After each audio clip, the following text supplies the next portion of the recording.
Hi hello ಎಲ್ರಿಗೂ ನಮಸ್ಕಾರ. ಎಲ್ರು ಹೇಗಿದ್ದೀರಾ? ಪ್ರೀತಿಯ ರೂಪಾ ಪ್ರಭಾಕರ್ ಕಡೆಯಿಂದ ಇವತ್ತಿನ ರೂಪಾ ಪ್ರಭಾಕರ್ ಕಿಚನ್ಗೆ ಸ್ವಾಗತ ಸುಸ್ವಾಗತ. ಹೌದು, ಕಿಚನ್ ಸ್ವಾಗತ ಅಂತಿದ್ದಾಗೆ ನಮಗೆ ಗೊತ್ತಾಗಿರ್ಬೇಕು ಇವತ್ತು ಒಂದು ಅಡಿಗೆನ ಮಾಡಿ ತೋರಿಸ್ತಾ ಇದ್ದೀನಿ ಅಂತ. ಎಸ್, ಸಾಮಾನ್ಯವಾಗಿ ನನ್ನ ಚಾನಲ್ ಅಲ್ಲಿ ಬೇರೆಯವ್ರಿಗೆ ಅಂದ್ರೆ ಎಷ್ಟೊಂದ್ ಜನಕ್ಕೆ ಟಿವಿಲಿ ಕಾಣಿಸ್ಕೋಬೇಕು ಅಥವಾ ನನಗೆ ಗೊತ್ತಿರುವಂತಹ ಅಡಿಗೆನ ಒಂದಷ್ಟು ಜನಕ್ಕೆ ಹಂಚ್ಕೋಬೇಕು, ಈ ತರದೆಲ್ಲ ಆಸೆಗಳಿರುತ್ತಲ್ಲ, ಅವ್ರಿಗೆ ಪ್ಲಾಟ್ಫಾರ್ಮ್ ಕ್ರಿಯೇಟ್ ಮಾಡೋದಕ್ಕೆ ಅಂತಾನೆ ಪ್ರಯತ್ನ ಪಡ್ತಾ ಇದ್ದೀನಿ. So Roopa Prabhakar official @gmail.com ನೆನ್ಪಿಟ್ಕೊಳ್ಳಿ, ರೂಪಾ ಪ್ರಭಾಕರ್ official @gmail.com ಈ ಒಂದು ಮೇಲ್ ಐಡಿಗೆ ನೀವು ಮಾಡ್ಬೇಕು ಅಂತಿರುವಂತಹ ವೆಜ್ ರೆಸಿಪಿನ ನನಗೆ ಡೀಟೇಲ್ ಆಗಿ ಕಳಿಸ್ಕೊಟ್ರೆ, ಜೊತೆನಲ್ಲಿ ನೀವ್ ಎಲ್ಲಿದ್ದೀರಾ ಅನ್ನೋದ್ರ ಬಗ್ಗೆನೂ ಡೀಟೇಲ್ಸ್ ಕಳಿಸ್ಕೊಟ್ರೆ, ಆ ರೆಸಿಪಿ ನಮಗೆ ಇಷ್ಟ ಆಯ್ತು ಅಂದ್ರೆ ನಾವೇ ನಿಮ್ ಮನೆಗ್ ಬರ್ತೀವಿ, ಶೂಟ್ ಮಾಡ್ತೀವಿ, ಜೊತೆನಲ್ಲಿ ನಿಮ್ಮ ಜೊತೆ ಹರಟೆ ಹೊಡಿತಾ ನೀವು ಮಾಡಿರುವಂತಹ ಅಡ್ಗೆನು ಟೇಸ್ಟ್ ಮಾಡ್ತೀವಿ. ಇದು ನಿಮ್ಗೆ ಈಗಾಗ್ಲೇ ಗೊತ್ತಿದೆ ಅಲ್ವಾ? ಮಧ್ಯದಲ್ಲಿ ನಾವು ಹೋಟೆಲ್ಸಿಗೆ ಹೋಗ್ತೀವಿ, ರಿವ್ಯೂ ಕೊಡ್ತೀವಿ, ಜೊತೆನಲ್ಲಿ ಇಂಟರ್ನ್ಯಾಷನಲ್ ಟ್ರಾವೆಲ್ ಅಥವಾ ಎಲ್ಲೇ ಟ್ರಾವೆಲ್ ಮಾಡಿದಾಗ್ಲೂ ಟ್ರಾವೆಲ್ ಇನ್ಫಾರ್ಮೇಶನ್ ನ ಕಂಪ್ಲೀಟ್ ಆಗಿ ಕೊಡ್ತೀವಿ. ಅಂಡ್ ಅದು ಬಿಟ್ಟು ಜೊತೆನಲ್ಲಿ ಇನ್ಯಾವ್ದಾದ್ರು ವಿಶೇಷವಾದಂತ ಜಾಗಕ್ಕೆ ಹೋದ್ರೆ ಇನ್ನೇನಾದ್ರು ಎಕ್ಸೈಟಿಂಗ್ ಅನ್ಸಿದ್ರೆ ಅದನ್ನೆಲ್ಲ ನಿಮಗೆ ತೋರಿಸ್ತಾ ಹೋಗ್ತೀನಿ. ಸೊ ಇವತ್ತು ನಾನೇ ಒಂದು ಅಡಿಗೆ ಮಾಡ್ಬೇಕು ಅಂತ ಡಿಸೈಡ್ ಮಾಡಿ, ಬಿಕಾಸ್ ಇದು ಸುಮಾರು ಜನಕ್ಕೆ ಏನಂತ ಹೇಳಿದ್ರೆ ಈ ತರಕಾರಿ ಯಪ್ಪಾ ಇದಾ ಅಂತ ಮುಖ ಮುರಿತಾರೆ. ಆದ್ರೆ ಕಾಣಿಸ್ತಾ ಇರ್ಬೇಕು ನಿಮ್ಗೆ ಈಗಾಗಲೇ ಈ ತರಕಾರಿ. ಎಸ್, ಇದನ್ನ ನವಿಲ್ ಕೋಸು ಅಂತಾರೆ, ಗೆಡ್ಡೆ ಕೋಸು ಅಂತಾರೆ, ನೂಲ್ಕೋಲ್, ಇನ್ನೇನೇನು ಹೆಸರಿದೆ ನನಗೆ ಗೊತ್ತಿಲ್ಲಪ್ಪ, ಗೊತ್ತಿರೋ ಅಷ್ಟನ್ನು ಹೇಳಿದೀನಿ ನಾನು. ಸೊ ಯಪ್ಪಾ ಇದ ಅಂತ ಮುಖ ಮುರಿತಾರೆ. ಅಂತವ್ರಿಗೋಸ್ಕರ ನಾನಿವತ್ತು ಒಂದು ಪಲ್ಯ ಅಂದ್ರೆ ಫ್ರೈ ಮಾಡಿ ತೋರಿಸ್ತಾ ಇದೀನಿ. ಈ ತರ ನೀವು ಮನೆಯಲ್ಲಿ ಮಾಡಿದ್ರೆ ಆ ತರಕಾರಿ ತಿಂದೇ ಇರೋರು ಕೂಡ ತುಂಬಾ ಇಷ್ಟಪಟ್ಟು ತಿಂತಾರೆ. ಅಂಡ್ ಆಲ್ರೆಡಿ ಆ ತರಕಾರಿ ಇಷ್ಟ ಇರೋರ್ಗೆ ಈ ಪಲ್ಯ ಇನ್ನೂ ಇಷ್ಟ ಆಗ್ಬಿಡತ್ತೆ. ಟ್ರಸ್ಟ್ ಮೀ, ಅದಂತೂ 100% ಗ್ಯಾರಂಟಿ. ಸೊ ರೆಸಿಪಿನ ಸ್ಟಾರ್ಟ್ ಮಾಡಕ್ ಮುಂಚೆ ನೀವೇನು ನನ್ನ ಚಾನಲ್ ಸಬ್ಸ್ಕ್ರೈಬ್ ಮಾಡಿಲ್ಲ ಅಂದ್ರೆ ಪ್ಲೀಸ್ ಸಬ್ಸ್ಕ್ರೈಬ್ ಮಾಡೋದನ್ನ ಮರಿಬೇಡಿ. ಓಕೆ, ತಡ ಯಾಕೆ, ಇವತ್ತಿನ ರೆಸಿಪಿನ ಶುರು ಮಾಡೋಣ. ಇವತ್ತು ಈ ನಿಮ್ಮ ಪ್ರೀತಿಯ ರೂಪಾ ಪ್ರಭಾಕರ್ ಮಾಡ್ತಾ ಇರುವಂತಹ ಡಿಶ್ ನವಿಲುಕೋಸು ಅಥವಾ ಗೆಡ್ಡೆಕೋಸು ನೂಲ್ಕೋಲ್ ಫ್ರೈ. ಓಕೆ, ಅದಕ್ಕೇನೇನು ಇಂಗ್ರೀಡಿಯೆಂಟ್ಸ್ ಬೇಕು ನೋಡ್ಬಿಡಿ. ಮೊದಲನೇದಾಗಿ ಗೆಡ್ಡೆಕೋಸು ನಾನಿಲ್ಲಿ ದೊಡ್ಡದು 4 ತಗೊಂಡಿದ್ದೀನಿ. ಕ್ವಾಂಟಿಟಿ ಎಲ್ಲ ನಿಮಗೆ ಎಷ್ಟು ಬೇಕೋ ಅಷ್ಟು ತಗೋಬಹುದು. ಸೊ ಅಚ್ಕಾರದ ಪುಡಿ, ರುಚಿಗೆ ತಕ್ಕಷ್ಟು ಉಪ್ಪು, ಎಣ್ಣೆ, ಸ್ವಲ್ಪ ಜೀರಿಗೆ, ನಿಂಬೆ ರಸ, ಇಷ್ಟೇ ಬೇಕಾಗಿರೋದು. ಅಯ್ಯೋ ಮೇಡಮ್ ಇಷ್ಟೇನಾ ಅಂತ ಬೇಕು ಅಂದ್ರೆ ಹಾಕೋಬಹುದು. ಕೊತ್ತಂಬರಿ ಸೊಪ್ಪು, ನಿಂಬೆ ಹಣ್ಣು ಇದೆಲ್ಲ ಏನಂದ್ರೆ ಅಲಂಕಾರಕ್ಕೆ, ನಮಗ್ ಬೇಕು ಅಂದ್ರೆ ಎಕ್ಸ್ಟ್ರಾ ಹಾಕೋಬಹುದು. ನಿಮಗ್ ಗೊತ್ತಿದೆ ನನಗೆ ನಿಂಬೆ ಹುಳಿ ತುಂಬಾ ಇಷ್ಟ ಅಂತ, ಸೊ ಹಾಗಾಗಿ ನಿಂಬೆ ರಸ ಹಾಕ್ತಾ ಇದೀನಿ. ಕೆಲವು ಸಲ ಏನಾಗುತ್ತೆ ಗೊತ್ತಾ, ಕೊತ್ತಂಬರಿ ಸೊಪ್ಪು ಇದ್ರೆ ಯೂಸ್ ಮಾಡ್ಕೊಳ್ಳಿ, ಇಲ್ಲ ಅಂದ್ರೂ ಈ ರೆಸಿಪಿಗೇನು ಅದು ಡ್ಯಾಮೇಜ್ ಆಗೋದಿಲ್ಲ. ಕೊತ್ತಂಬರಿ ಸೊಪ್ಪು ಫ್ಲೇವರ್ ಎನ್ಹಾನ್ಸ್ ಆಗತ್ತೆ ಅಷ್ಟೇ. ಓಕೆ, ಸೊ ಎಸ್, ಫಸ್ಟ್ ಆಗಿ ಇದನ್ನ ಇವಾಗ ಸಿಪ್ಪೆ ತೆಗೆದು ನೀಟಾಗಿ ಸಣ್ಣದಾಗಿ ಕಟ್ ಮಾಡ್ಕೋಬೇಕು. ನಾನು ಫಸ್ಟ್ ಸಿಪ್ಪೆ ತೆಗೆದು ಬಿಡ್ತೀನಿ, ಆಮೇಲೆ ಇದನ್ನ ಚೆನ್ನಾಗಿ ತೊಳ್ಕೊಳ್ತೀನಿ. ಓಕೆ, ಫಸ್ಟ್ ಬನ್ನಿ ಸಿಪ್ಪೆ ತೆಕ್ಕೊಂಬೋಣ. ಇದು ಎಳೆದಾಗಿದ್ರೆ ಚೆನ್ನಾಗಿರುತ್ತೆ, ಸ್ವಲ್ಪ ಬಲ್ತ್ ಹೋಗಿದ್ರೆ ಅಷ್ಟು ಮಜಾ ಇರಲ್ಲ ಟೇಸ್ಟ್. ಸೊ ಅದನ್ನ ಸ್ವಲ್ಪ ನೋಡ್ಕೋಬೇಕು, ನೀವು ಚೆನ್ನಾಗಿರೋದನ್ನ ತಗೋಬೇಕು. ಓಕೆನಾ? ಅಂಡ್ ನಾನು ಪೀಲರಲ್ಲಿ ಏನು ಸಿಪ್ಪೆ ತೆಕ್ಕೊಡಲ್ಲ, ಯಾಕಂದ್ರೆ ಇದು ಸ್ವಲ್ಪ ದಪ್ಪ ಇರುತ್ತೆ ಅಲ್ವಾ ಸಿಪ್ಪೆ. ಸೊ ಹಾಗೆ ಚಾಕುಲೇ ತೆಕ್ಕೊಂಡ್ಬಿಡ್ತೀನಿ. ಹುಷಾರು ಅದೇ ಹೇಳಕ್ ಹೋದೆ, ಹುಷಾರು. ಇದು ನನಗೆ ಅಭ್ಯಾಸ, ನಾನೇನೋ ಹಿಂಗ್ ತೆಕ್ಕೊಳ್ತೀನಿ. ಸೊ ಯಾರ್ಯಾರು ಹೇಗೆ ತರಕಾರಿ ಕಟ್ ಮಾಡೋದನ್ನ ಅಭ್ಯಾಸ ಮಾಡ್ಕೊಂಡಿರ್ತೀರೋ ಹಾಗೆ ಮಾಡಿ. ಓಕೆ, ಅಫ್ಕೋರ್ಸ್ ಕೈ ಕಟ್ ಮಾಡ್ಕೊಳ್ಳೋದು ಅದೆಲ್ಲ ಮಾಮೂಲಿನೇ ನಡೀತಾ ಇರತ್ತೆ. ಆದ್ರೂ ಹುಷಾರಾಗಿದ್ದು ಆದ್ರೆ ಏನು ಮಾಡೋಕ್ಕಾಗಲ್ಲ. ಹುಷಾರಾಗಿಲ್ಲದೆ ಬೇಜವಾಬ್ದಾರಿತನದಿಂದ ಮಾಡಿಕೊಟ್ರೆ ತಪ್ಪಾಗತ್ತೆ. ಓಕೆ, ನೋಡಿ ಹಿಂಗೆ ಬೇಗ ಬಂದ್ಬಿಡತ್ತೆ ಇದು. ಆ್ಯಕ್ಚುಲಿ ತಗೊಂಡಿರುವಂಥ ನೂಲ್ಕೋಲ್ ಏನಿದೆ ಎಳೆದಾಗಿದೆ, ಚೆನ್ನಾಗಿದೆ ನೋಡಿ ಅಷ್ಟೆ. ಹಿಂಗೆ ನೀಟಾಗಿ ಸಿಪ್ಪೆ ತೆಕ್ಕೊಂಡ್ಬಿಡ್ಬೇಕು.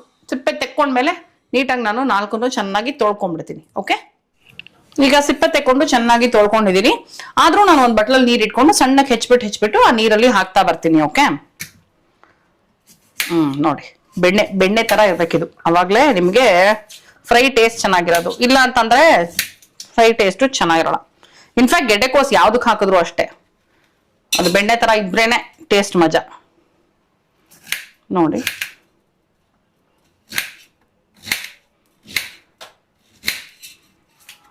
ಏನೇ ಹೆಂಗೆಂಗೋ ಕಟ್ ಮಾಡ್ಕೊಳ್ತಾ ಇರ್ತೀನಿ. ಒಟ್ಟೊಟ್ಟಿಗೆ ಸ್ವಲ್ಪ ಕಟ್ ಮಾಡೋ ಅಭ್ಯಾಸ ನನಗೆ. ಈ ತರ ಈ ಸೈಜ್ ಕಟ್ ಮಾಡಿದ್ರೆ ಸಾಕು. ಹತ್ರ ಬದಿ. ತುಂಬಾ ಸಣ್ಣನೂ ಇರಬಾರ್ದು, ತುಂಬಾ ದೊಡ್ಡ ದೊಡ್ಡ ಪೀಸು ಬೇಡ. ಇಷ್ಟು ಈ ಸೈಜ್ ಆದ್ರೆ ಸಾಕು. ಗೊತ್ತಾಯ್ತು ಅನ್ಸುತ್ತಾರ ಅದು? ತೋರ್ಸ್ಬೇಕಾದ್ರೆ ಸರ್ ಇಷ್ಟು ಡೈಸ್ ಅಂತ ಏನ್ ಹೇಳ್ತೀವಿ ನಾವು ಆ ತರ ಮಾಡ್ಕೋಬಹುದು. ಇನ್ಫ್ಯಾಕ್ಟ್ ಇದನ್ನ ನೀವು ಮೂಲಂಗಿಲು ಮಾಡಬಹುದು, ತುಂಬಾ ಚೆನ್ನಾಗಿರತ್ತೆ. ಸೊ ಮೂಲಂಗಿ ಅಂದ್ರೂ ಕೆಲವರು ಮೂಗ್ ಮರಿತಾರಲ್ಲ, ಸೊ ಅಂಥವ್ರು ಇದನ್ನ ಟ್ರೈ ಮಾಡಿ. ಗೆಡ್ಡೆಕೋಸು ಮತ್ತೆ ಮೂಲಂಗಿ ಎರಡರಲ್ಲೂ ಸಖತ್ತಾಗಿರತ್ತೆ ಈ ಫ್ರೈ. ನಿಮ್ಮ ಮನೆಗಳಲ್ಲಿ ನೀವು ಯಾವ್ದಾದ್ರು ಬೇರೆ ತರಕಾರಿ ಯೂಸ್ ಮಾಡಿ ಇದನ್ನ ಮಾಡ್ತಾ ಇದ್ರೆ ನನಗೆ ಅದನ್ನ ಕಮೆಂಟ್ ಮಾಡಿ ತಿಳಿಸಿ, ಆಯ್ತಾ? ನಮ್ಮ ಮನೇಲಿ ಆಲೂಗಡ್ಡೆಲ್ಲೂ ಮಾಡ್ತೀವಿ. ಹಾ, ಆಲೂಗಡ್ಡೆ ಒಂಥರ ಯೂನಿವರ್ಸಲ್ ಏನೋ ತರಕಾರಿ. ಅದನ್ನ ನೀವು ಫ್ರೈ, ಪಲ್ಯ, ಬೇರೆ ಬೇರೆ ವೆರೈಟಿಲಿ ಮಾಡ್ತೀವಲ್ವಾ. ಆಲೂಗಡ್ಡೆ ಅಂತೂ ಕೇಳೋ ಹಾಗೆ ಇಲ್ಲ. ಬಟ್ ನಮ್ಮನೆ ಆಕ್ಚುಲಿ ಆಲೂಗಡ್ಡೆ ಸ್ವಲ್ಪ ಯೂಸೇಜ್ ತುಂಬಾ ಕಡಿಮೆ ಅಲ್ವಾ? ಹೌದು. ಸೊ ಪ್ರಶಾಂತ್ ತುಂಬಾ ಇಷ್ಟ ಆಲೂ ಫ್ರೈ. ಸಂಹೌ ನಾನು ಜಾಸ್ತಿ ಆಲೂಗಡ್ಡೆ ಫ್ರೈ ಮಾಡಲ್ಲ. ಇನ್ನು ಇದನ್ನ ಸ್ವೀಟ್ ಪೊಟ್ಯಾಟೋ ಮಾಡ್ಬೋದು, ಅದು ಚೆನ್ನಾಗಿರುತ್ತೆ. ಸ್ವೀಟ್ ಪೊಟ್ಯಾಟೋ ತುಂಬಾ ಚೆನ್ನಾಗಿರುತ್ತೆ. ಗೆಣಸು. ಓಕೆ, ಈಗೆಲ್ಲ ಹೆಚ್ಚಿ ರೆಡಿ ಮಾಡಿ ಇಟ್ಕೊಂಡಿದೀವಿ. ಸೊ ಮತ್ತೆ ನಿಮಗೆ ಇಂಗ್ರೀಡಿಯೆಂಟ್ಸ್ ನ ಒಂದ್ಸಲ ಹೇಳ್ಬಿಡ್ತಾ ಇದೀನಿ. ಗೆಡ್ಡೆಕೋಸು, ಜೀರಿಗೆ, ಎಣ್ಣೆ, ಉಪ್ಪು, ಅಚ್ಕಾರದ ಪುಡಿ, ಮತ್ತೆ ಲಾಸ್ಟ್ ಅಲ್ಲಿ ನಿಂಬೆಹಣ್ಣು. ನಿಂಬೆಹಣ್ಣ ಸ್ಕಿಪ್ ಮಾಡಬಹುದು. ಅದ್ ಬಿಟ್ಟು ಆಕ್ಚುಲಿ ಏನ್ ಗೊತ್ತಾ, ಗೆಡ್ಡೆಕೋಸು, ಉಪ್ಪು, ಅಚ್ಕಾರದ ಪುಡಿ ಇಷ್ಟಿದ್ರು ಸಾಕು ರೀ. ಎಣ್ಣೆ ಅಫ್ಕೋರ್ಸ್ ಇಷ್ಟಿದ್ರು ಸಾಕು, ಆರಾಮಾಗಿ ಮಾಡಬಹುದು. ಜೀರಿಗೆ, ಕೊತ್ತಂಬರಿ ಸೊಪ್ಪು ಮತ್ತೆ ನಿಂಬೆಹಣ್ಣು ಇದೆಲ್ಲ ನಮ್ಮ ಇಷ್ಟಕ್ಕೆ ಬಿಟ್ಟಿದ್ದು. ಓಕೆ, ಬಟ್ ಅದೊಂದು ಚೂರು ಬಾಯಿ ರುಚಿನ ಚೇಂಜ್ ಮಾಡ್ತಾ ಇತ್ತು. ಒಂದೊಂದು 100% ಜೀರಿಗೆ ಕ್ರಿಸ್ಪಿ ಆಗತ್ತಲ್ಲ ಫ್ರೈ ನಲ್ಲಿ, ಸಖತ್ತಾಗಿರುತ್ತೆ. ಅಂಡ್ ನಿಂಬೆ ಹಣ್ಣು ಹುಳಿ ಹುಳಿ ಲಾಸ್ಟ್ ಅಲ್ಲಿ ಕೊಡುತ್ತಲ್ಲ, ಅದು ಸೂಪರ್ ಆಗಿರುತ್ತೆ. ಕೊತ್ತಂಬರಿ ಸೊಪ್ಪು ಫ್ಲೇವರ್ ಎನ್ಹಾನ್ಸ್ ಮಾಡೇ ಮಾಡುತ್ತೆ. ಕೆಲವರು ಏನ್ ಮಾಡ್ತಾರೆ ಇದನ್ನ ಅಂದ್ರೆ ಕಂಪ್ಲೀಟ್ ಆಗಿ ಬರೀ ಎಣ್ಣೆಲೆ ಫ್ರೈ ಮಾಡೋದ್ ಬೇಡ ಅಥವಾ ನಮ್ಗೆ ಅಷ್ಟು ಟೈಮ್ ಇಲ್ಲ ಅನ್ನೋರು ಇದನ್ನ ಹಾಫ್ ಬಾಯಿಲ್ ಮಾಡ್ಕೋಬಹುದು. ಹಾಫ್ ಬಾಯಿಲ್ ಮಾಡ್ಕೊಂಡು ಫ್ರೈ ಮಾಡ್ಕೋಬಹುದು. ಬಟ್ ಅದು ಅಷ್ಟು ಕ್ರಿಸ್ಪಿಯಾಗಿ ಆಗಲ್ಲ ನಿಮ್ಗೆ, ಬಟ್ ಬೇಗ ಆಗತ್ತೆ. ನಾನು ಬರೀ ಫ್ರೈ ಮಾಡ್ತೀನಿ, ಅವಾಗ ಕ್ರಿಸ್ಪಿಯಾಗಿ ಆಗತ್ತೆ, ಸ್ವಲ್ಪ ಟೈಮ್ ತಗೊಳತ್ತೆ. ಓಕೆ, ಸೊ ಈಗ ಫಸ್ಟ್ ಫ್ರೈ ಮಾಡಕ್ ಶುರು ಮಾಡ್ಕೊಂಬೇಡ ಬನ್ನಿ. ಓಕೆ,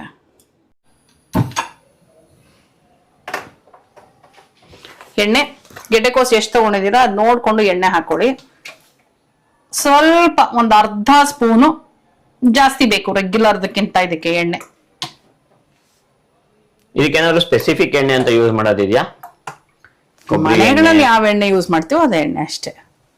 ನೋಡಿ ನನಗೆ ಜಾಸ್ತಿ ಎಣ್ಣೆ ತಗೊಂಡಿಲ್ಲ, ನೋಡಿ ಇಷ್ಟು ಎಣ್ಣೆ ತಗೊಂಡಿದ್ದೀನಿ. ಒಂದು 2 ಸ್ಪೂನ್, 2 ಟೇಬಲ್ ಸ್ಪೂನ್ ಅಂತೀವ. ಟೇಬಲ್ ಸ್ಪೂನ್ 2 ಇಲ್ಲ, ಇದರಲ್ಲಿ 1 ಟೇಬಲ್ ಸ್ಪೂನ್ ಇದೆ ಅಷ್ಟೇ. ಒಂದು ಸ್ವಲ್ಪ ಎಣ್ಣೆ ಕಾದ ಮೇಲೆ ಜೀರಿಗೆ ಹಾಕೋಣ. ಚೂರು ಎಣ್ಣೆ ಬಿಸಿ ಆಗ್ಲಿ ಅಷ್ಟೇ. ನಾನೀಗ ಆಲಿವ್ ಆಯಿಲ್ಗೆ ಶಿಫ್ಟ್ ಆಗಿದ್ದೀನಿ. ನನ್ನ ಪ್ರಕಾರ ಕೊಬ್ಬರಿ ಎಣ್ಣೆ ಅಥವಾ ಆಲಿವ್ ಆಯಿಲ್ ಯೂಸ್ ಮಾಡೋದು ಬೆಟರ್ ಅನ್ಸುತ್ತೆ. ಕೊಬ್ಬರಿ ಎಣ್ಣೆ ಸೇರೋರು ಅಂದ್ರೆ ಕೆಲವ್ರಿಗೆ ಕೊಬ್ಬರಿ ಎಣ್ಣೆ ಫ್ಲೇವರ್ ಅಷ್ಟು ಇಷ್ಟ ಆಗಲ್ಲ, ಗೊತ್ತಾ? ಹೌದು. ಸೊ ಸೇರುತ್ತೆ ಅಂದ್ರೆ ಕೊಬ್ಬರಿ ಎಣ್ಣೆ ಬೆಸ್ಟ್, ಇಲ್ಲ ಅಂದ್ರೆ ಆಲಿವ್ ಆಯಿಲ್ಗೆ ಶಿಫ್ಟ್ ಆಗ್ಬೋದು. ಸೊ ಓಕೆ, ನೋಡಿ ಎಣ್ಣೆ ಕಾದಿದೆ. ಜೀರಿಗೆ ಹಾಕೊಳ್ತಾ ಇದೀನಿ. ಸ್ವಲ್ಪ ಜೀರಿಗೆ ನಾನು ಜಾಸ್ತಿ ಹಾಕೊಳ್ತಾ ಇದ್ದೀನಿ.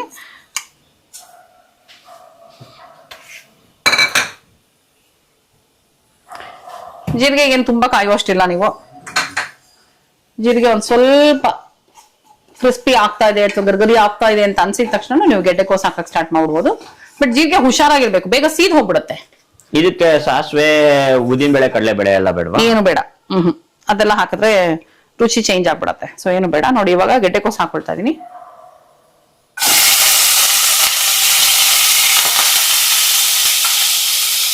ನೀರಿಂದ ತೆಗೆದು ಹಾಕೋದ್ರಿಂದ ಸ್ವಲ್ಪ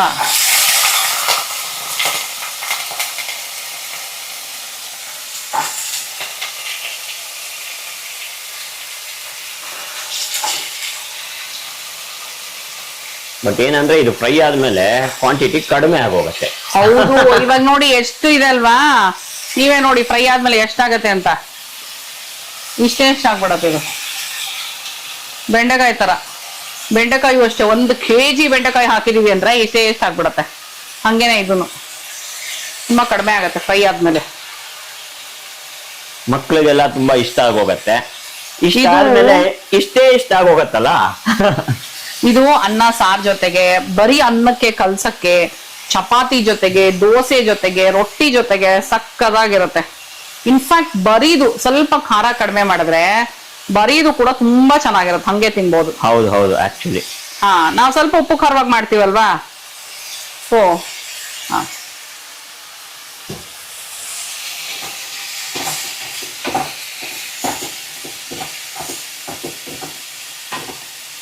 ಇದು ಚೆನ್ನಾಗಿ ಫ್ರೈ ಆಗ್ಬೇಕು, ಸ್ವಲ್ಪ ಟೈಮ್ ತಗೊಳತ್ತೆ. Medium ನೀಟಾಗಿ flame ಅಲ್ಲ? ಹಾ, ಮೀಡಿಯಂ ಫ್ಲೇಮ್ ಅಲ್ಲೇ ಇಟ್ಟು ಚೆನ್ನಾಗಿ ಹುರ್ಕೊಳ್ಳಿ. ಸ್ವಲ್ಪ ಮಧ್ಯ ನಂದು ಕತೆ ಏನಂದ್ರೆ, ಮಧ್ಯಾಹ್ನ ಹಿಂಗ್ ಒರೆಸ್ಕೊಳ್ತಾ ಇರ್ತೀನಿ. ಅದು ಆಯಿಲ್ ಹಾರತ್ತಲ್ಲ ಅದರದೆಲ್ಲ. ಹಾ, ಎಲ್ಲ ಒಟ್ಟಿಗೆ ಮಾಡ್ಬೋದು, ಲಾಸ್ಟ್ ಅಲ್ಲಿ ಮಾಡ್ತೀನಿ. ಮತ್ತೆ ಅದೊಂಥರ ಸಮಾಧಾನ ಇರಲ್ಲ, ಪದ್ಧತಿದಲ್ಲೇ ಒರೆಸ್ಕೊಳ್ತಾ ಇರೋದು. ಈ ತರ ಮಾಡುವಾಗ ಎಷ್ಟೋ ಸಲ ಕೈ ಸುಟ್ಕೊಂಡ್ಬಿಡ್ತೀನಿ. ಅದ್ ಮಾಡ್ಬಾರ್ದು. ಏನ್ ಮಾಡ್ತೀರ, ತಡಿಯಕ್ಕಾಗಲ್ಲ, ಸುತ್ತು ಗಲೀಜಾಗಿರೋದು ನೋಡಿದ್ರೆ. ಸ್ಟವ್ ಆಗ ಬರೇ ಇಡ್ತಾ ಇರತ್ತೆ. ಸ್ಟವ್ ಅಲ್ಲ, ಪಾತ್ರೆ. ಪ್ರಶಾಂತಕ್ಕೆ ಸಂತೋಷ, ಬರೇ ಇಟ್ಬಿಟ್ರು ಅಂತ. ನಾನಾದ್ರೂ ಬಿಸಿ ಪಾತ್ರೆ ಆಗಿರ್ಬಾರ್ದಿತ್ತ ಅಂತ ಅಲ್ವೇನ್ರಿ? ಹಂಗೇನಿಲ್ಲ. ಬಟ್ ಅದಕ್ಕೂ ಏನ್ ಸುಮ್ನೆ ಮಾತಾಡಿದ್ರೆ ಬಟ್ಟೆ ತಂದ್ಬಿಡ್ತಾರಲ್ಲ, ಒಂದ್ ಸ್ವಲ್ಪ ಬರೇ ಇಡೋಣ ಇರಿ, ಸರಿ ಹೋಗ್ತಾರೆ. ಏನಂದ್ರೆ ಪ್ರಶಾಂತ್ಗೆ ಆಕ್ಚುಲಿ ಇದು ಗೊತ್ತೇ ಇರ್ಲಿಲ್ಲ ಅಲ್ವಾ, ನಾನೇ ಫಸ್ಟ್ ಇಂಟ್ರೊಡ್ಯೂಸ್ ಮಾಡ್ಕೊಟ್ಟಿದ್ದು. ಏನು? ಮೂಲಂಗಿ ಫ್ರೈ ಹೌದು. ಮತ್ತೆ ಗೆಡ್ಡೆಕೋಸ್ ಫ್ರೈ. ನಮ್ಮನೇಲಿ ಆಲೂಗೆಡ್ಡೆ ಮಾತ್ರ ಮಾಡ್ತಾ ಇದ್ದು. ಹಾ, ನಾನು ಹೇಳಿದ್ದೆ ಆಲೂಗಡ್ಡೆ. ಬಟ್ ಅಂದ್ರೆ ಇವ್ರು ತರಕಾರಿಗಳು ಜಾಸ್ತಿ ತಿಂತಾ ಇರ್ಲಿಲ್ಲ, ಅದು ಪ್ರಾಬ್ಲಮ್. ಸೊ ಈ ತರ ಮಾಡ್ಕೊಟ್ರೆ ತಿಂತಾರೆ. ಮೂಲಂಗಿ ಫ್ರೈನು ತಿಂತಾರೆ, ಗೆಡ್ಡೆಕೋಸ್ನು ತಿಂತಾರೆ. ಇಲ್ಲಾಂದ್ರೆ ತಿಂತಾ ಇರ್ಲಿಲ್ಲ ಇವ್ರು. ಎಲ್ಲಾದ್ರ ಫ್ರೈ ತಿಂತೀನಿ ನಾನು. ಭೇಂಡಿ ಫ್ರೈ ಕರೆಕ್ಟ್. ಅದೇ ಬೆಂಡೆಕಾಯಿನ ಹುಳಿಗೆ ಹಾಕಿ ಅಥವಾ ಗೊಜ್ಜಿಗೆ ಭೇಂಡಿ ಹಾಕಿ ಫ್ರೈ, ತೊಂಡೆಕಾಯಿ ಫ್ರೈ, ದಟ್ ಇಸ್ ತೊಂಡಿ ಫ್ರೈ. ಕರೆಕ್ಟ್. ತೊಂಡೆಕಾಯಿ ಫ್ರೈ, ಹೌದು. ತೊಂಡೆಕಾಯಿ ಅಷ್ಟೇ ತುಂಬಾ ಚೆನ್ನಾಗಿರುತ್ತೆ ಈ ತರ ಮಾಡಿದ್ರೆ. ಕರೆಕ್ಟ್. ತೊಂಡೆಕಾಯಿ ಇನ್ನೊಂದು ತರಕಾರಿ ನೋಡಿ, ಸಣ್ಣಕ್ಕೆ ಹೆಚ್ಚಿಬಿಟ್ಟು ಈ ತರ ಚೆನ್ನಾಗಿ ಫ್ರೈ ಮಾಡಿ ಅಚ್ಕಾರದ ಪುಡಿ ಹಾಕಿದ್ರೆ ಸಕ್ಕದಾಗಿರುತ್ತೆ. ಅದಕ್ಕೆ ಬೇಕಾದ್ರೆ ನಿಂಬೆ ಹಣ್ಣು ಹಾಕ್ಬೋದು, ಇದ್ರೆ ಹುಣಸೆ ಹಣ್ಣು ಹಾಕ್ಬೋದು. ಅದಕ್ಕೆ ಒಂದ್ ಸ್ವಲ್ಪ ಇದು ಬರುತ್ತೆ ಗೊತ್ತಾ, ಕ್ರಿಸ್ಪಿ ಆದ್ಮೇಲೆ. ಹುಣಸೆ ಹಣ್ಣು ಪಲ್ಯ ಬೇರೆ. ಹೌದಾ? ಹುಣಸೆ ಹಣ್ಣು ಹಾಕ್ಬೇಕು ಅಂದ್ರೆ ನೀವು ಸ್ವಲ್ಪ ವಾಂಗಿಬಾತ್ ಪುಡಿ, ಒಂಚೂರು ಕಾಯಿ ತುರಿ ಹಾಕ್ಬೇಕು. ಬಟ್ ಅದು ಫ್ರೈ ಕ್ರಿಸ್ಪಿ ಆಗಿರೋದಕ್ಕೆ ಹಾಕ್ತಾರ ಗೊತ್ತಾ? ಅದು ಬೇರೆನೆ ರುಚಿ ಬಂದ್ಬಿಡುತ್ತೆ. ಇದಕ್ಕಾದ್ರೆ ಫ್ರೈ ಮಾಡಿ ನಿಂಬೆ ಹಣ್ಣೆ ಮಜಾ ಇದಕ್ಕೆ. ಈ ಕ್ಯಾಪ್ಸಿಕಮ್ ಅಲ್ಲೂ ಮಾಡ್ಬೋದು ಇದು. ಕ್ಯಾಪ್ಸಿಕಮ್ ಅಲ್ಲೂ ಒಂದ್ಸಲ ಕ್ಯಾಪ್ಸಿಕಮ್ ಫ್ರೈ ಮಾಡಿ ತೋರಿಸ್ತೀನಿ. ಅದ್ ಸ್ವಲ್ಪ ಬೇರೆ ವೆರೈಟಿ ಇದೆ, ಮಾಡಿ ತೋರಿಸ್ತೀನಿ.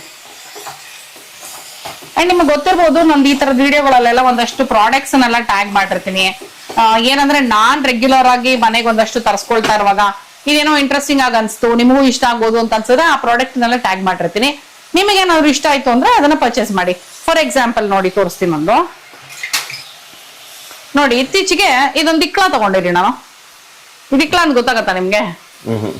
ನೋಡಿ, ಯಾವ ಪಾತ್ರೆ ಬೇಕಾದ್ರೂ ಆಗತ್ತೆ. ಸಖತ್ತಾಗಿದೆ ಇದು. ನೋಡಿ, ದಿಕ್ಲಾ ಕಾಂಪ್ಯಾಕ್ಟ್ ಆಗಿದೆ ಅಂಡ್ ಎಷ್ಟು ಗಟ್ಟಿ ಗೊತ್ತಾ ಇದು. ಇಲ್ಲಿ ನೋಡಿ, ಹಿಂಗ್ ಹಾಕಿ ಹಿಂಗ್ ಹಿಡಿತೀವಲ್ವಾ, ನೋಡಿ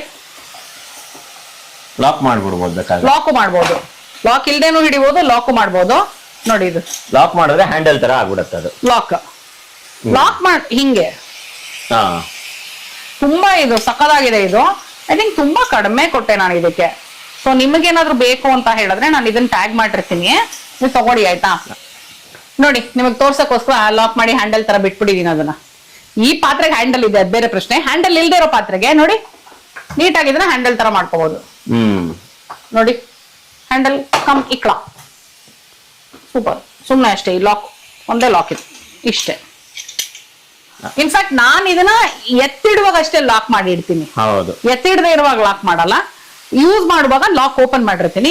ಯಾಕಂದ್ರೆ ಇಕ್ಲಾ ತರ ಯೂಸ್ ಆಗ್ಬೇಕು ಅಂದ್ರೆ ಲಾಕ್ ಓಪನ್ ಆಗಿರ್ಬೇಕು. ಹ್ಯಾಂಡಲ್ ತರ ಯೂಸ್ ಮಾಡ್ಬೇಕಂದ್ರೆ ಲಾಕ್ ಮಾಡ್ಬೇಕು ನೀನು. ನೋಡಿ, ಸಕ್ಕದಾಗಿದೆ ರೀ, ನಂಗಂತೂ ತುಂಬಾ ಇಷ್ಟ ಆಯ್ತು ಈ ಪ್ರಾಡಕ್ಟ್. ಸೊ ಈ ತರ ದಿಕ್ಲಾ ಏನಾದ್ರು ನಿಮಗೆ ಬೇಕು ಅಂತ ಹೇಳಿದ್ರೆ ನಾನು ಟ್ಯಾಗ್ ಮಾಡಿರ್ತೀನಿ. ಈ ಜೊತೆಲಿ ಇನ್ನೊಂದಷ್ಟು ಪ್ರಾಡಕ್ಟ್ಸ್ ಟ್ಯಾಗ್ ಮಾಡಿರ್ತೀನಿ. ಓಕೆ,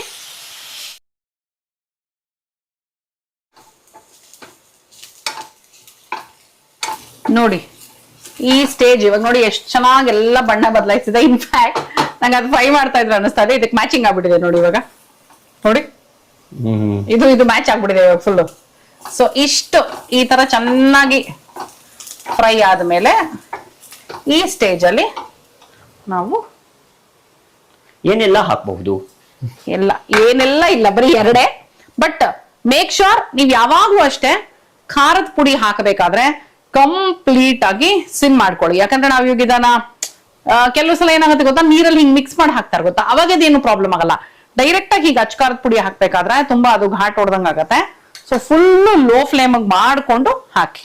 ಆಮೇಲೆ ಇನ್ನೊಂದೇನಂದ್ರೆ ಖಾರ ಪುಡಿ ಉಪ್ಪು ಹಾಕ್ಬೇಕಾದ್ರೆ ಇದು ಫ್ರೈ ಕಂಪ್ಲೀಟ್ ಆಗಿ ಆದ್ಮೇಲೆ ಹಾಕಿದ್ರೆ ಬೆಟರ್. ಯಾಕಂದ್ರೆ ಅದು ಕ್ವಾಂಟಿಟಿ ಕಡಿಮೆ ಆಗಿರುತ್ತೆ, ಉಪ್ಪು ಜಾಸ್ತಿ ಆಗೋ ಚಾನ್ಸಸ್ ಇರುತ್ತೆ ಅಲ್ವಾ ಫಸ್ಟ್ ಹಾಕಿದ್ರೆ. ಹಿಂಗೆ ನನ್ ಗಂಡ ಇಷ್ಟು ಬುದ್ಧಾಗ್ಬಿಟ್ಟಿದಾರಲ್ಲಪ್ಪ ಅಡ್ಗೆಲಿ. ನೋಡಿ ಇಲ್ಲಿ ಖಾರ ಉಪ್ಪು ಎಲ್ಲ ರುಚಿಗೆ ತಕ್ಕಷ್ಟು. ನಿಮ್ಮ ಮನೆಯಲ್ಲಿ ನೀವು ಎಷ್ಟು ಖಾರ ತಿಂತೀರಾ, ಅಥವಾ ನಾನು ಹೇಳದ್ದಲ್ಲ ಇದು ಯಾವ್ದಕ್ಕೆ ಮಾಡ್ತಾ ಇದ್ದೀರಾ, ಇವಾಗ ಅನ್ನಕ್ಕ, ಚಪಾತಿಗ, ಅಥವಾ ಬರೀ ತಿನ್ನಕ್ಕ, ಅದ್ ನೋಡ್ಕೊಳ್ಳಿ. ಅದಕ್ಕೆ ತಕ್ಕ ಹಾಗೆ ಉಪ್ಪು ಖಾರನ ಸೇರಿಸ್ಕೊಡಿ. ಓಕೆ, ಸಾಕು. ಇಷ್ಟಾದ್ರೆ ಸಾಕು ಅನ್ಸತ್ತಲ್ಲ ಉಪ್ಪು? ಚೂರು ಸಾಕು. ಚೆನ್ನಾಗಿ ಫ್ರೈ ಮಾಡ್ಕೊಂಬಿಡಿ. ಮತ್ತೆ ಇದು ಇಷ್ಟ ಆದ್ಮೇಲೆ ಏನ್ ಜಾಸ್ತಿ ಬೇಕಾಗಲ್ಲ. ಇವಾಗ ಒಂದು ಹಸಿ ಇದು ಹೋಗೋ ತನಕ ಫ್ಯೂ ಸೆಕೆಂಡ್ಸ್ ಹಾಗೆ ಬಾಯಲ್ಲಿ ನೀರ್ ಬರ್ತಾ ಇದೆ ನನಗೆ. ಮತ್ತೆ ವೆರಿ ನೈಸ್. ನೋಡಿ ಬಣ್ಣ ಚೇಂಜ್ ಆಯ್ತು, ಇದು ಪರ್ಫೆಕ್ಟ್ ಆಗಿದೆ. ಈಗ ಒಂದ್ 30-40 ಸೆಕೆಂಡ್ಸ್ ಟೆಕ್ಸ್ಚರ್ ಗೊತ್ತಾಗ್ತಾ ಇರುತ್ತಲ್ಲ. ಚೆನ್ನಾಗಿ ಫ್ರೈ ಮಾಡ್ಕೊಳ್ಳಿ. ನೋಡಿ ಎಷ್ಟು ಚೆನ್ನಾಗಿ. ಆಮೇಲೆ ಎಣ್ಣೆ ಜಾಸ್ತಿ ಇಲ್ಲ, ಏನೂ ಇಲ್ಲ. ನೋಡಿ ಎಷ್ಟು ಚೆನ್ನಾಗಿದೆ. ನೋಡಿ ಎಣ್ಣೆ ನೋಡಿ, ಏನ್ ತುಂಬಾ ಹಾಕಿರ್ಲಿಲ್ಲ ಈ ತರ ಫ್ರೈ ಆಗೋದಕ್ಕೆ. ಜಸ್ಟ್ ಒಂದು 30-40 ಸೆಕೆಂಡ್ಸ್ ಆಗ್ಲಿ. ಲಾಸ್ಟ್ ಅಲ್ಲಿ ಆಫ್ ಮಾಡ್ಕೊಂಡು ನಿಂಬೆ ಹಣ್ಣ ಹಿಂಡ್ಕೊಂಡ್ರೆ ನೂಲ್ ಕೋಲ್ ಫ್ರೈ ಸೂಪರ್ ಆಗಿ ಬೇಗ ರೆಡಿ ಆಗ್ಬಿಡತ್ತೆ. ನೋಡಿದ್ರಿ ತಾನೆ, ತುಂಬಾ ಈಸಿ, ತುಂಬಾ ಕಡಿಮೆ ಇಂಗ್ರೀಡಿಯೆಂಟ್ಸ್ ಅಂಡ್ ಸಕ್ಕದಾಗ ಆಗತ್ತೆ ಇದು. ನಾನು ಹೇಳಿದ್ರೆ ಇನ್ ಸ್ವಲ್ಪ ಕ್ವಿಕ್ ಆಗಿ ಆಗ್ಬೇಕು ಅಂದ್ರೆ ಘಾಟ್ ಹೋಗ್ತಾ ಇದೆ. ಸ್ವಲ್ಪ ಕ್ವಿಕ್ ಆಗಿ ಆಗ್ಬೇಕು ಅಂದ್ರೆ ನೀವು ಹಾಫ್ ಬಾಯ್ಲ್ ಮಾಡ್ಕೊಂಡು ಮಾಡ್ಬೋದು. ಬಟ್ ಅದ್ರ ಔಟ್ಪುಟ್ ಈ ತರ ಇರಲ್ಲ. ಓಕೆ, ಸೊ ಓಕೆ, ಈಗ ಆಫ್ ಮಾಡ್ತಾ ಇದೀನಿ. ಆಫ್ ಮಾಡಿ ಒಂದ್ ಸ್ವಲ್ಪ ನಿಂಬೆ ರಸನ ಹಿಂಡ್ಕೊಂಡ್ಬಿಡ್ತಾ ಇದೀನಿ.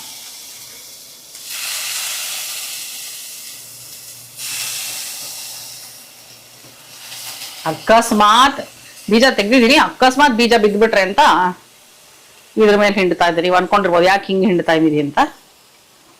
ಆಹಾ, ಪ್ರಶಾಂತ್ಗೆ ಬಾಯಲ್ಲಿ ನೀರ್ ಬರ್ತಾ ಇರೋದ್ರಿಂದ ಟೇಸ್ಟ್ ಪ್ರಶಾಂತ್ ಕೈಲೇ ಮಾಡಿಸ್ತೀನಿ. ಆಹಾ, ಸಗಲ ಕಾಣಿಸ್ತಾ ಇದೆ ಅಲ್ವಾ? ಈಗ ನಾನು ತಗೊಂಡಂತ ಗೆಡ್ಡೆಕೋಸ್ ಫ್ರೈ ಬಿಸಿ ಬಿಸಿ ಆಗಿದೆ. ಹೊಗೆ ಕಾಣಿಸ್ತಾ ಇದೆಯಾ ನಿಮ್ಗೆ? ಗೊತ್ತಿಲ್ಲ ನನಗೆ. ಗೆಡ್ಡೆಕೋಸು ಫ್ರೈ ಆಗಿದೆ ಚೆನ್ನಾಗೆ. ಜೀರಿಗೆ ಕಾಣಿಸ್ತಾ ಇದೆ. ರೆಡ್ ಕಲರ್ ಚಿಲ್ಲಿ ಪೌಡರ್ದು ಕಲರ್ ಬಂದಿದೆ. ಉಪ್ಪು ಮತ್ತೆ ನಿಂಬೆ ಹಣ್ಣು ಟೇಸ್ಟ್ ಗೊತ್ತಾಗಬೇಕೀಗ. ಹಾಗೆ ಹೇಗೆ ಫ್ರೈ ಆಗಿದೆ ಅನ್ನೋದು ಕೂಡ.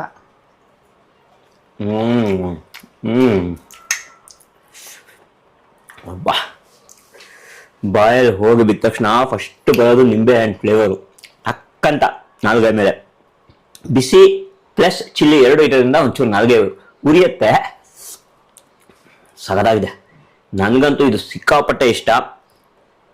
ಇದನ್ನ ನಾನು ಅನ್ನ, ತಿಳಿ ಸಾರು ಅಥವಾ ರಸಮ್ ಅಂತ ಏನು ಹೇಳ್ತಾರೆ, ಅದ್ರ ಜೊತೆ ಗೆಡ್ಡೆಕೋಸು ಫ್ರೈ ಹಾಕೊಂಡು ತುಪ್ಪ ಹಾಕೊಳ್ಬೇಕು, ತಿಂದ್ರೆ ಸಗದಾಗಿರುತ್ತೆ. ಇದು ಬಿಸಿ ಬಿಸಿಯಾಗೆ ಸೂಪರ್ ಆಗಿ ಬಂದಿದೆ. ನನಗಂತೂ ತುಂಬಾ ಇಷ್ಟ ಆಯ್ತು. ಈ ಬೌಲ್ ಫುಲ್ ನಾನೇ ಖಾಲಿ ಮಾಡ್ತೀನಿ. ಆದ್ರೂ ಹೇಳ್ಬೇಕಂದ್ರೆ ನೋಡಿ, ಇಷ್ಟು ತಾದ ತಕ್ಷಣ ಒಂಚೂರ ಉರಿಯತ್ತಲ್ಲ. ಆಕ್ಚುಲಿ ಇದು ಮೊಸರನ್ನಕ್ಕೂ ಸಕ್ಕದಾಗಿರುತ್ತೆ. ಹೌದೌದು. ಇದು ಪ್ಲಸ್ ಮೊಸರು ಹಾಕೊಂಡ್ಬಿಟ್ಟು ಮಿಕ್ಸ್ ಮಾಡ್ಕೊಂಡು ತಿಂದ್ರು ಸಗದಾಗಿರುತ್ತೆ. ಆಕ್ಚುಲಿ ಹೇಳ್ಬೇಕಂದ್ರೆ ಇವಾಗ ಮೊಸರು ಅನ್ನ ಅಂದು ನಾನು ಇದಕ್ಕೆ ಮೊಸರು ಹಾಕೊಂಡು ತಿಂದ್ರು ಸಗದಾಗಿರುತ್ತೆ. ಸೊ ನೀವು ಮಾಡ್ಕೊಳ್ಳಿ, ಮನೇಲಿ ಮಾಡಿ ತಿಂದು ನೋಡಿ, ಎಲ್ಲಾರ್ಗು ಇಷ್ಟ ಆಗತ್ತೆ ರೀ. ಪುಟ್ಟು ಹುಡುಗನಿಂದ ಅಥವಾ ಪುಟ್ಟು ಮಕ್ಕಳಿಂದ ಹಿಡಿದು ದೊಡ್ಡವ್ರ ತನಕ ಇಷ್ಟ ಆಗತ್ತೆ ಇದು. ಯಾರ್ಯಾರು ಪಲ್ಯ ಬೇಡ ಅಂತಾರೋ ಅವರೆಲ್ಲ ತಿಂತಾರೆ. ನನ್ನ ಕಡೆಯಿಂದ ಇದು ಗ್ಯಾರಂಟಿ. ಸೂಪರ್ ಆಗಿರುತ್ತೆ. ನೀವು ಮಾಡ್ಕೊಂಡು ತಿನ್ನಿ. ನೆಕ್ಸ್ಟ್ ವಿಡಿಯೋಲಿ ನೀವು ಮಾಡಿದಾಗ ಹೇಗ್ ಬಂತು ಅಂತ ನಮಗ್ ತಿಳಿಸೋದನ್ನ ಮರಿಬೇಡಿ. ಹೌದೌದು, ನೀವು ಮಾಡಿದಾಗ ಹೇಗ್ ಬಂತು ಅಂತಾನು ತಿಳಿಸಿ. ಜೊತೆಗೆ ನಿಮ್ಮನೇಲಿ ಇನ್ಯಾವ್ದಾದ್ರು ಫ್ರೈ ಮಾಡ್ತೀರಾ, ಇದು ಬಿಟ್ಟು ಇದೇ ಮೆಥಡ್ ಅಲ್ಲಿ ಇನ್ಯಾವ್ದಾದ್ರು ತರಕಾರಿ, ಸೊ ದಟ್ ನಾವು ಅದನ್ನ ಟ್ರೈ ಮಾಡ್ತೀವಿ ಇನ್ಯಾವ ತರಕಾರಿ ಮಾಡ್ಬೋದು ಅಂತ. ಸೊ ಅದನ್ನ ತಿಳಿಸಿ. ನೆಕ್ಸ್ಟ್ ವಿಡಿಯೋ ಅಲ್ಲಿ ರೂಪ ಸಿಗ್ತಾಳೆ. ಅಲ್ಲಿ ತನಕ tata bye bye. Bye bye. Love you all. Subscribe ಮಾಡೋದು ಮರಿಬೇಡಿ. ಓಕೆ, ಬಾಯ್ ಬಾಯ್.